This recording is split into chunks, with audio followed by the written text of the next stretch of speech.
अमरीका के ऐवान सदारत की ताज़ा हिदायत के बाद जौहरी तजुर्बात के हवाले से उलझन पैदा हो गई। ट्रंप ने जौहरी तजुर्बात से मुताल्लिक रूस, चीन और पाकिस्तान को तनकीद का निशाना बना दिया और अमरीकी दिफाई शोबे को फौरन तजुर्बात दोबारा शुरू करने का हुक्म दे दिया। अमरीकी वज़ीर तवानाई क्रिस राइट ने ट्रंप के बयान से मुताल्लिक वाज़ेह किया कि ज़ेर गौर तजुर्बात नॉन क्रिटिकल होंगे और फिलहाल किसी जौहरी धमाके का इरादा नहीं। राइट के मुताबिक ये दरअसल सिस्टमैटिक टेस्ट हैं जिनमें खुद बम नहीं फाड़े जाएंगे बल्कि हथियार के वो अज्जा आजमाए जाएंगे जो धमाका रास्त मुतहरिक करते हैं, ताकि ये तस्लीम किया जा सके कि नई डिजाइन शुदा चीजें साबिका मॉडल से बेहतर हैं। माहिरीन के मुताबिक गैर जौहरी धमाकों या सब क्रिटिकल तजुर्बात में प्लूटोनियम के महदूद इस्तेमाल के बावजूद जंजीरी अमल से बचा जाता है।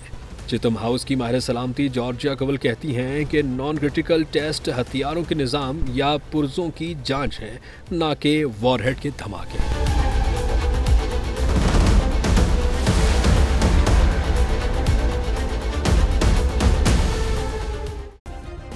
सब्सक्राइब करें और बेल दबाएं ताकि कोई खबर रह न जाए।